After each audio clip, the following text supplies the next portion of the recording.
State beating on Baylor this week, Good. putting up 59 Karma. points in a homecoming crowd. Karma. Awesome fall by Oklahoma, jumping to the top 10 after rebounding against that huge loss against Iowa State. And Miami, previously number 11, they have found their way. They really have. The Miracle Hurricanes are back. They got a little team of destiny thing going on. Miami's looked really good the first, last couple of games. Beat Florida State last week. Beat Georgia Tech this week. I know Georgia Tech isn't the biggest opponent, but it was monsooning, and they had a ton of injuries on the day. I think it was good for that team to you got to grind out some tough wins. The ACC is tough. The ACC is no walk-through conference anymore. Tough wins for Miami at home and on the road. Good stuff for them. Glad to see them in the top 10 now. And Clemson falls to number 7 after that brutal upset on Friday night against Syracuse. Yeah, we had a couple thoughts that maybe Miami would be listed ahead of Clemson, but I like seeing that Clemson is still ranked as the number 1 team in the ACC because that's how it should be. Until Miami beats Clemson or Clemson gets a second loss and Miami doesn't, or Miami loses a game, there's no reason why Miami should ever be ranked ahead of Clemson. Clemson's the reigning national champion. They're far and away, as an overall team, way more talented than Miami is. So until Miami beats Clemson or Clemson loses a second time, Miami should never be ahead of Clemson. And at number 6, we have Ohio State. This is how you head into a bye week. Yeah, it really is. 50-plus points, your 4th consecutive win.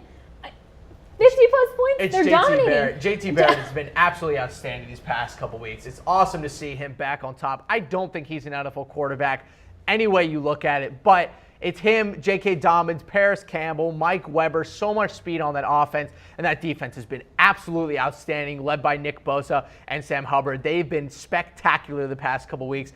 This Ohio State team is not to be messed with. They are the 3rd best team in the Big Ten right now, behind Wisconsin and Penn State, and they get Penn State in a couple weeks and Michigan in a couple weeks. So the Big Ten's about to sort itself out in a big way. And into the top 5, Wisconsin coming off a huge win of Purdue, and they just would not let this offense get comfortable. I'm worried about this Wisconsin team, Okay. Jordan. I'm worried about them because I'm worried that they are going to be a team that if you stop Jonathan Taylor, I don't know if this offense is anything else. Now, credit, it's very difficult. Continues to impress. Yeah, it's very difficult to stop Jonathan Taylor. He's probably the second best freshman or second best running back in college football right now. But the difference is that they haven't played anybody this year yet. They really haven't. They've had very easy schedules so far. Now the difficult part of the Big Ten schedule comes up for them. But for as good as this Wisconsin team is, I need to see more. I need to see what the offense can do when Jonathan Taylor gets stifled. The defense is great. They play a great form of Big Ten defense. The defensive line is spectacular, and the secondary, the back end, covers great on the outside.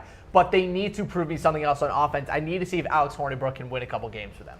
TCU is coming in at number 4 with their defense Trill carrying Hill. a heavy load to win at 26-6. Yeah, over Kansas State. They've been spectacular. You know, it's kind of every single year, because you know that a Big 12 team is going to be in there anyway. You know that a Big 12 offense is going to be spectacular. Basically, every year is which Big 12 team is going to have the best defense this year. And so far, the Big 12 team with the best defense this year has been TCU. Kenny Trill Hill has been dominant so far as the QB at TCU.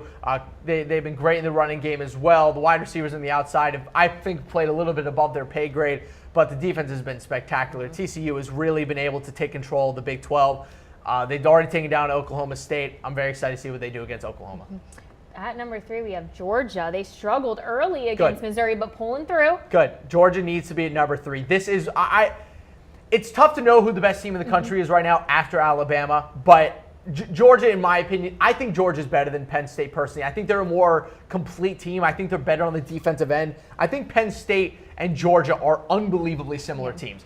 Both have big play quarterbacks. Both have outstanding running attacks, great offensive lines. But Georgia's defense is just so much better than Penn State's is, in my opinion. Talent-wise, scheme-wise, I think that as the season gets on, you're going to see that Georgia defense really be what keeps them in a lot of games, whereas Penn State's defense, they have a lot of big games coming up, and I'm concerned if that defense is going to be able to hold up. It has been so far, but we saw them get, once you stop the run against Penn State, we saw that they were having issues getting tempo on offense. But Georgia hasn't had that problem if you're able to stop the run. Fromm has been able to play out of his mind as a standalone quarterback. I don't know if Trace McSorley's been able to do that this year. Okay, and well, speaking of Penn State, they come in at number 2. They had a bye this week, but they're facing rival Michigan in Beaver Stadium. Will this be a huge impact moving forward? I'm a little bit worried about this Penn State team. I think they should be listed as the number 2 team right now. I just don't think they're better than Georgia. I think Saquon Barkley is the best player in the country.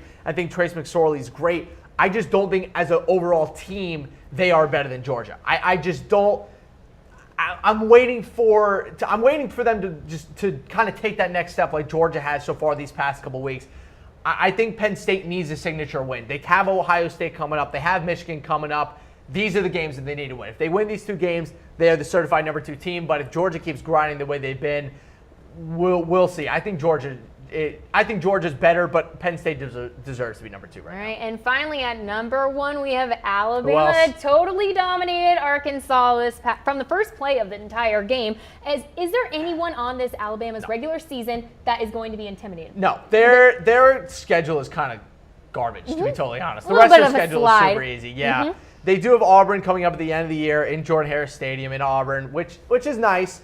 But their schedule is super easy, which means that this team isn't really going to be challenged until the playoff, which is fine. You know, not a lot of rough, tough games for them in the SEC this year. The SEC is overall pretty weak. They have Mississippi State coming up in a couple weeks, but I was overruled. I wanted to have Jalen Hurts in